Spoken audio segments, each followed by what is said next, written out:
Merong isang awit at isa sa linya ron nakalagay, old habits are sometimes hard to break. So masama ba magkaroon tayo ng mga habits o kinagawiang trabaho, gawin? There's nothing wrong with having habits. But the problem is the bad habits na siyang nagdadala sa atin sa kapahamakan. Magandang araw sa ating lahat. Welcome to the Philippine National Police, my brother's keeper. And this is what we call the Squad Weekly Interactive Meeting. And you are welcome to join us with the Squad 244. Kasama po niyo likod, Fred De Guzman, ang life coach. And we welcome everyone from all over the country, pati na rin sa ibang bansa na nakikinig sa atin, nanonood. So, welcome again sa ating pagtitipon. As I said, we should break bad habits. Ay sa isang nabasa ko, habits are the small decisions we make, the actions we perform every day.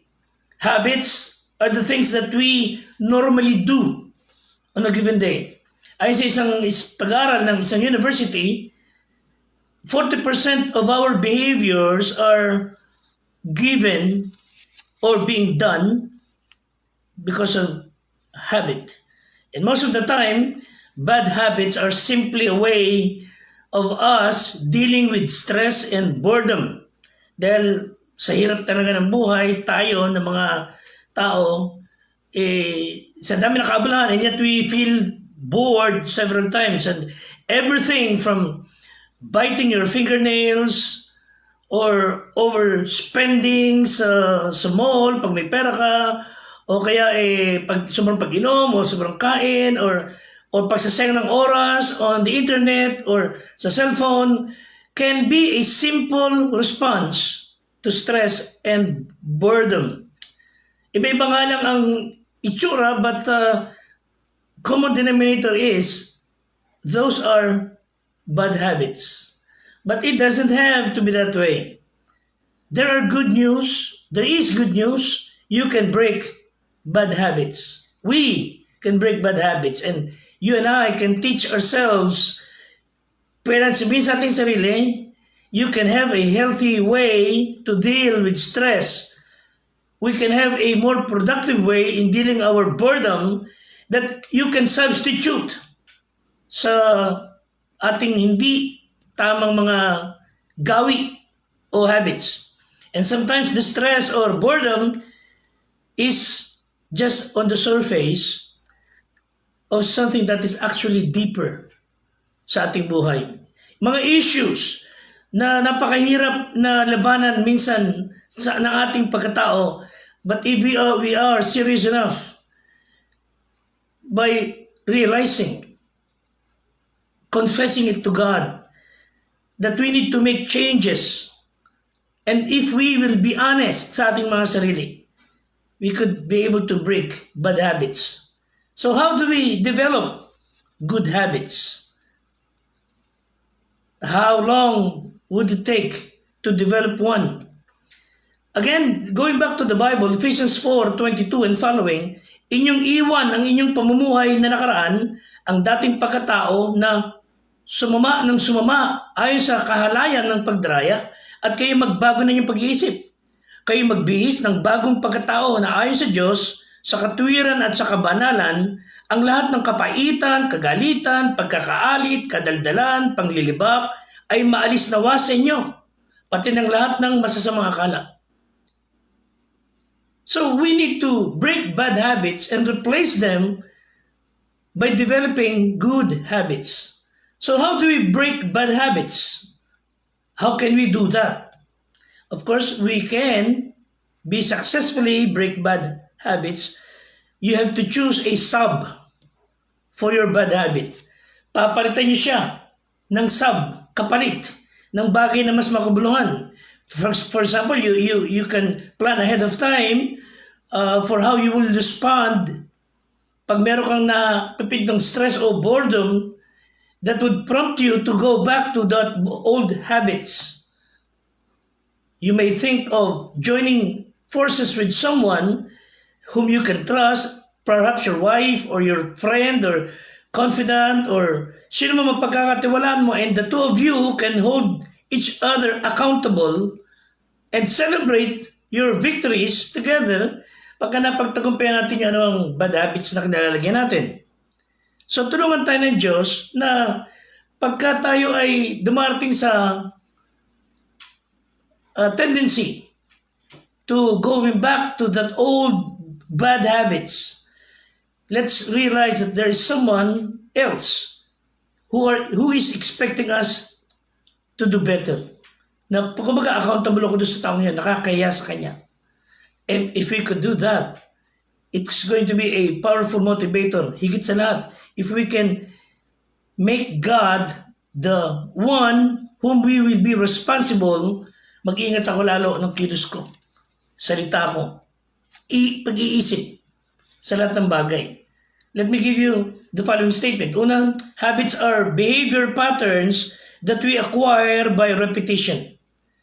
Nagiging lagi yung tigawang isang bagay because that became a habit because we kept on repeating doing so. Some of them may be good, harmless. For example, you can sleep 8 hours a day. That's good. Good habit.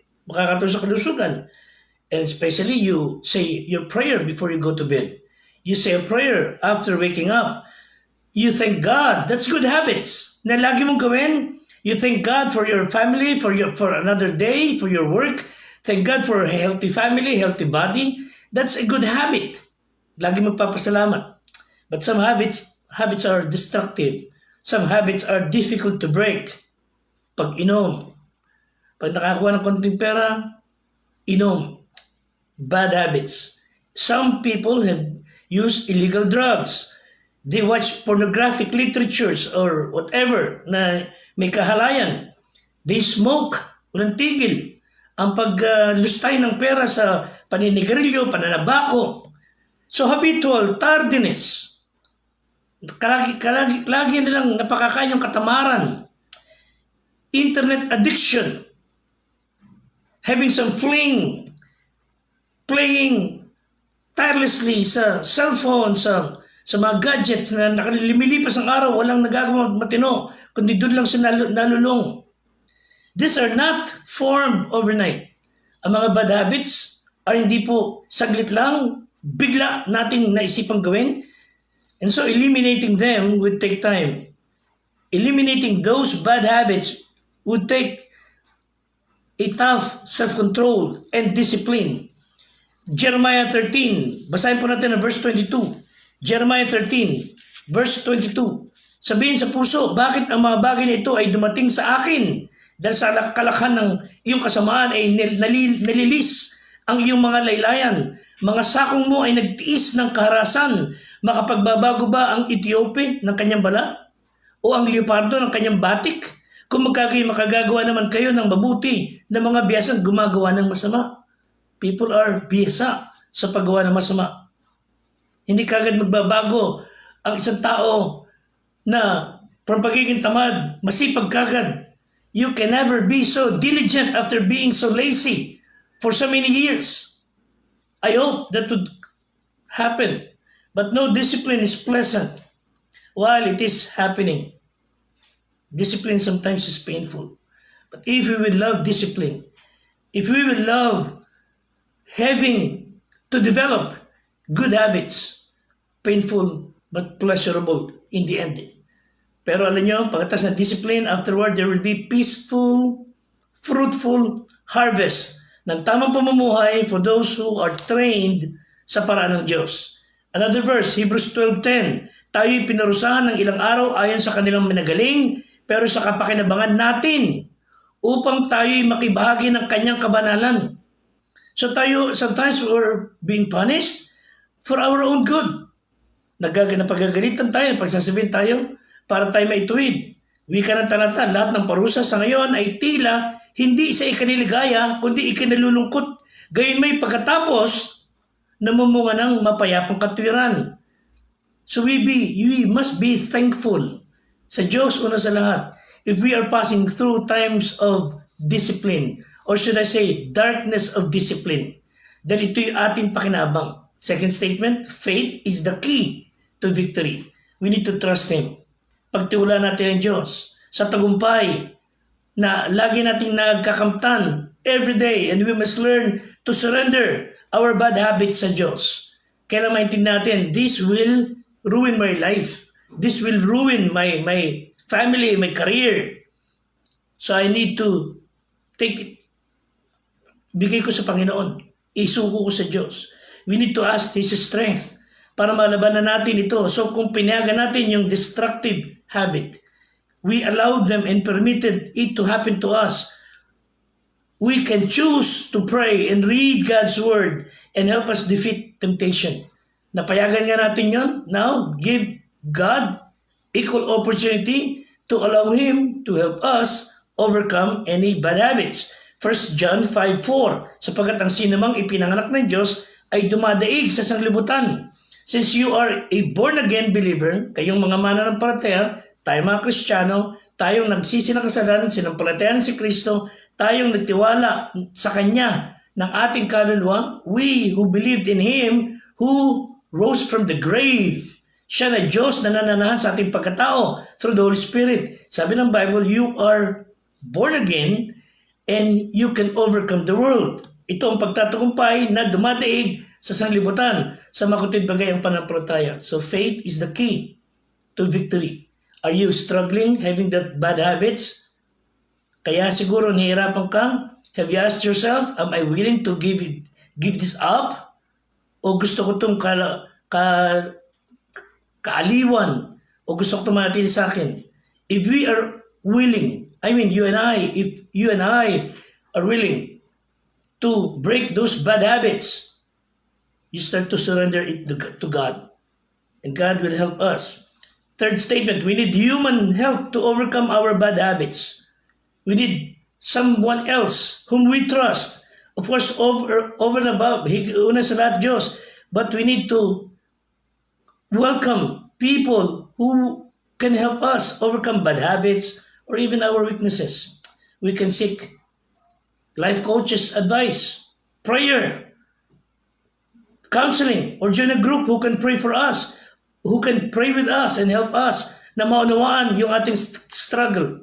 James 5:16, sabi ng Bible, ipanalangin ng isa't isa ang iba upang kayo magsigaling. We are somehow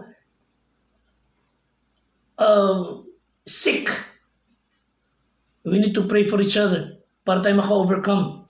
At sabi pa ng talata, malaki ang nagagawa ng maningas na panalangin ng tamatuwid. Try to look for someone whom you can trust, who live a life that is good and pleasing sa Diyos, and help them help you to overcome your weaknesses and break bad habits. This is the challenge. If we are to break bad habits, break it now. Ngayon na. Ito ng panahon.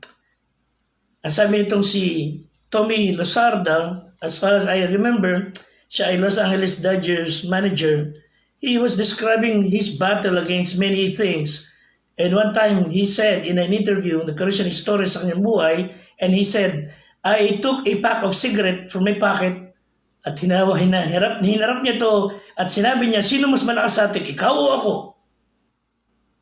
And he said, I am. And then sa isang pag-aarap uli, inalok siya ng inuming nakalalasing, vodka, martini, hinawakan niya yung kupita na may alak at sabi niya, sino mas malakas sa atin, ikaw o ako? Sabi niya, I am. He started to quit drinking, started to quit smoking, and everything else. Until he realized, nawawala na ang kanyang mga bagay niya na naninira ng kanyang katawan. Sino mas malakas? Yung bisyo mo o ikaw? Sino ang gusto mong maghari sa iyong buhay? Yung diablo na nagpapahirap na yung kalusugan o yung Kristong nasa iyong puso? Sino mas paparangalan natin ang ating buhay? Satan, who wanted to destroy us, John 10 verse 10, or God, who wants to give you life abundant? God help us. He is stronger. 1 John 4:4. God is greater than he, kay Satan. that is in the world. So tulungan tayo ng Diyos. So tayo, mga tao, our habits, yes, it's hard to break.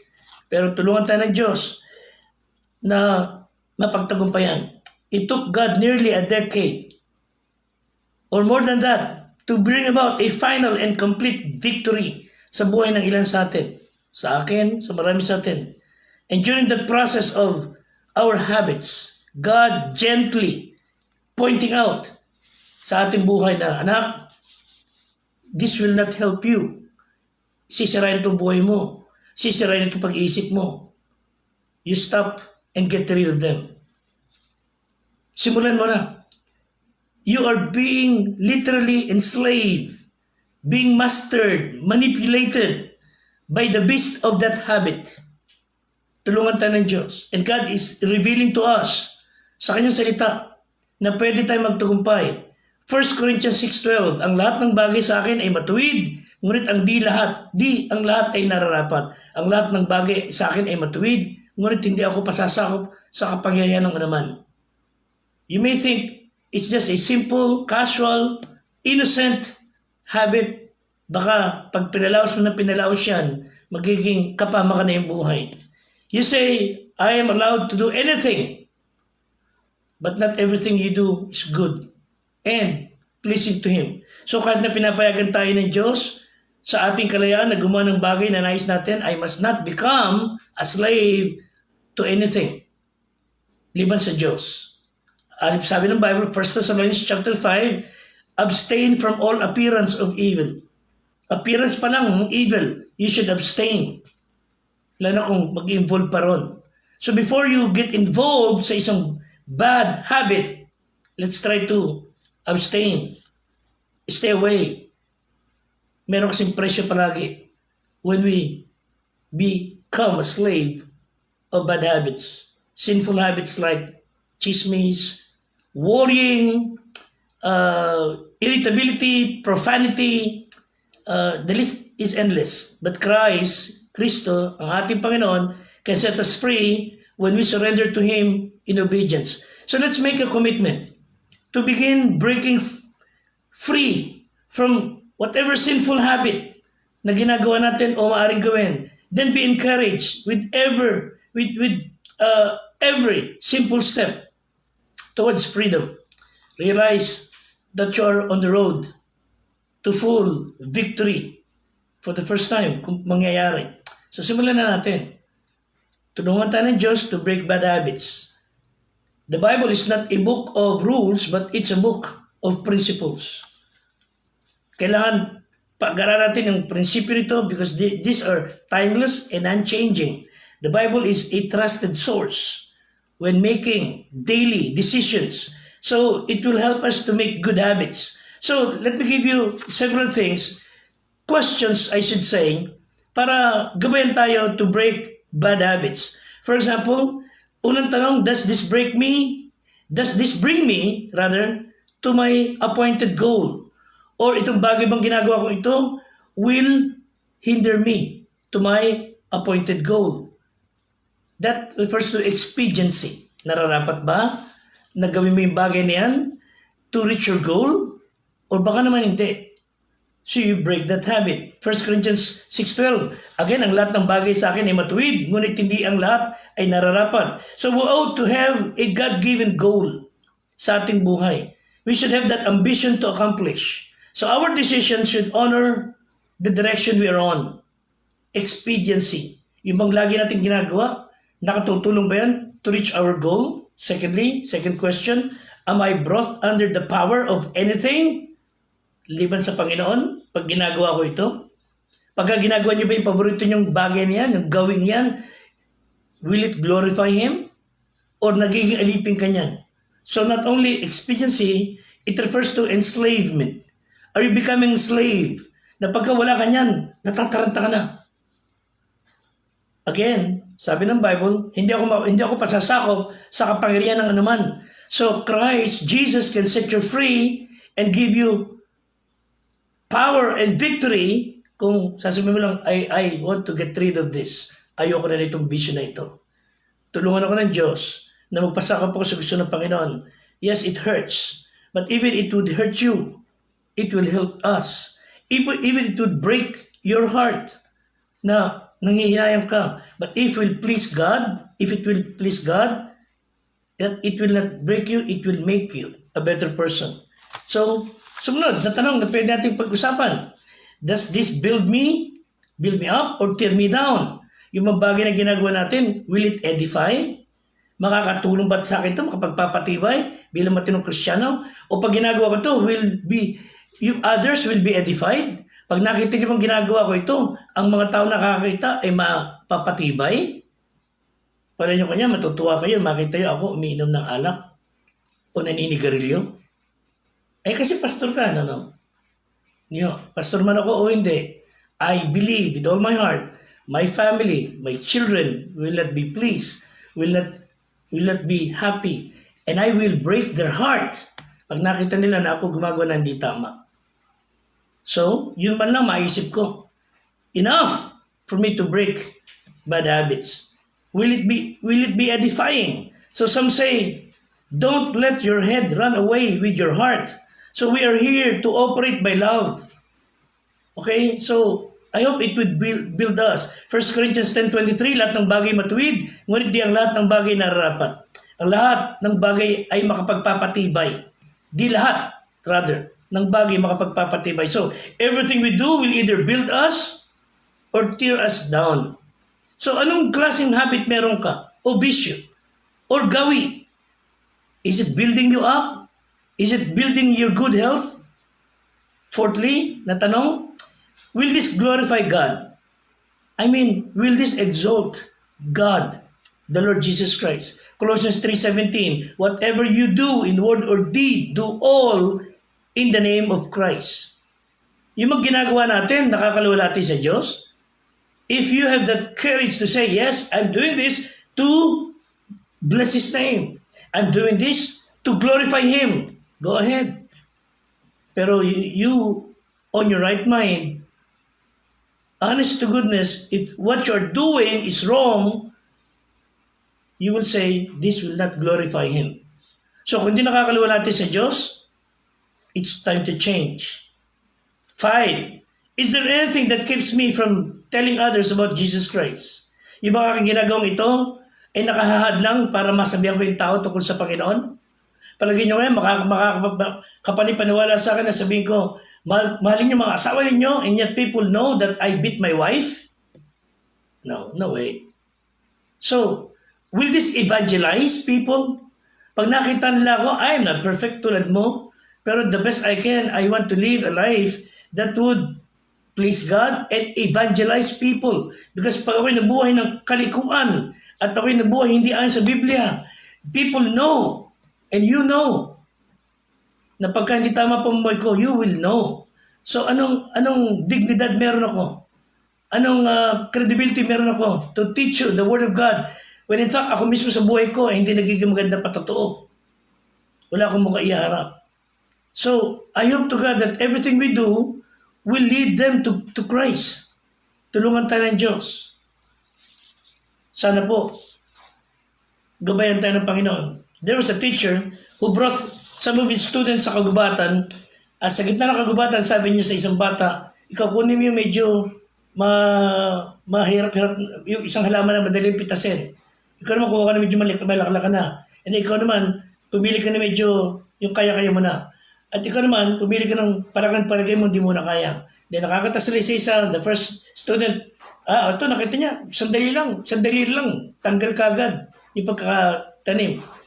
The next one is, kumusya, isang kamay lang, nabunot na kagad. The third one is, dalawang kamay, medyo hirap siya pero nabunot niya.